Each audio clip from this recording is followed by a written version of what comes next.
Welcome viewers. तो आज का जो हमारा टॉपिक है दैट इज अरिथमेटिक प्रोग्रेशन और इसमें हम करने वाले हैं एक्सरसाइज 5.1 एनसीईआरटी का क्वेश्चन नंबर 3। तो आइए देखते हैं इसको।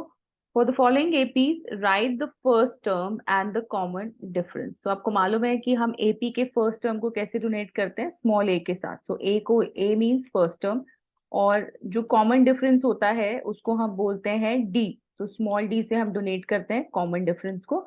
सो कॉमन डिफरेंस मतलब है जो भी आपकी एपी गिवन है आपको उनमें जो कॉन्जिक्यूटिव टर्म्स है उनके बीच में जो कांस्टेंट डिफरेंस आपको मिलता है एपी के अंदर वो क्या है। So D here represents common difference, right. So अब यहाँ पे देखिए कि पहला क्वेश्चन हम ले लेते हैं और इसमें देखते हैं कि हमें गिवन क्या है। इसमें हमें गिवन है 3,1,-1,-3, ये हमें एपी गिवन है। अब फर्स्ट टर्म मतलब हमारे पास जो वेरी फर्स्ट टर्म है एपी का दैट इज 3। सो ए को हम लिख सकते हैं कि 3 है। अब हमें फाइंड आउट क्या करना है, हमें फाइंड आउट करना है कॉमन डिफरेंस मतलब डी। तो वो कैसे निकालते हैं हम, डी निकालने के लिए हमें क्या करना होता है, जो हमारे पास let's say this is the first term, this is the second term. तो second term minus first term, तो A2 - A1 आप करेंगे क्योंकि हमें ऑलरेडी ये गिवन है कि ये एपी में है। तो हमें सारों का चेक करने की जरूरत नहीं है, सीधा हम कॉमन डिफरेंस किन्हीं दो टर्म्स के बीच में निकाल सकते हैं। अगर आपको कोई और टर्म, आपको एक सीक्वेंस ऑफ नंबर्स गिवन है और वहां आपको बोल रहे हैं कि क्या ये एपी में है और ए और डी निकालिए, तब आप कॉमन डिफरेंस जो है वो सब कॉन्जिक्यूटिव टर्म्स के बीच में निकाल के देखेंगे। बट इस केस में A2 - A1 आप सीधा कर दीजिए, विच वुड बी 1 - 3। सो ये आ जाएगा -2। तो डी की वैल्यू आपकी आ गई -2। Now let's see the next part of the question, which is -5। जो आपका AP है that is -5 -1, 3, 7। अब जो फर्स्ट टर्म होती है उसको हम क्या बोलते हैं, उसको हम बोलते हैं A। और हमें निकालना क्या है, हमें निकालना है D। सो D मतलब द कॉमन डिफरेंस। तो कॉमन डिफरेंस इस केस में क्या होगा, second term minus the first term. तो I am writing A2 - A1। Second term क्या है हमारे पास, -1 minus the first term. First term क्या है आपके पास, -5। तो ये बन जाएगा -1। अब माइनस और माइनस क्या बन जाता है, प्लस।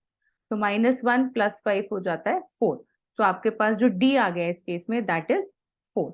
अब देखते हैं the third part of the question number 3। This is, यहाँ सब कुछ आपको जो एपी है ये आपको फ्रैक्शन में गिवन है। So 1/3, 5/3, 9/3 and 13/3। So this is the AP that is given to you. इसमें अब देखिए अगेन ए तो आपको मालूम ही है, ए जो है वो फर्स्ट टर्म होता है।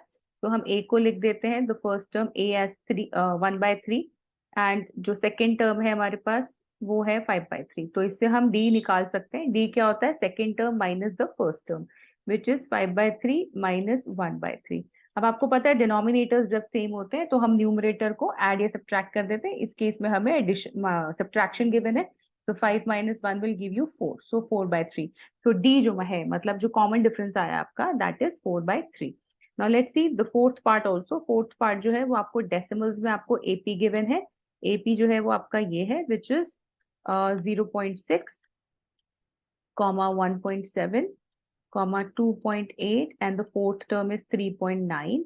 So these are the four terms of AP that are given to you. अब इस केस में again we'll write A first. A जो है हमारे पास that is 0.6 and जो D हमें निकालना है वो निकालना है second minus the first term. So 1.7 - 0.6. So 1.7 - 0.6 आप करेंगे so आपको मिल जाएगा 1.1 as D की वैल्यू।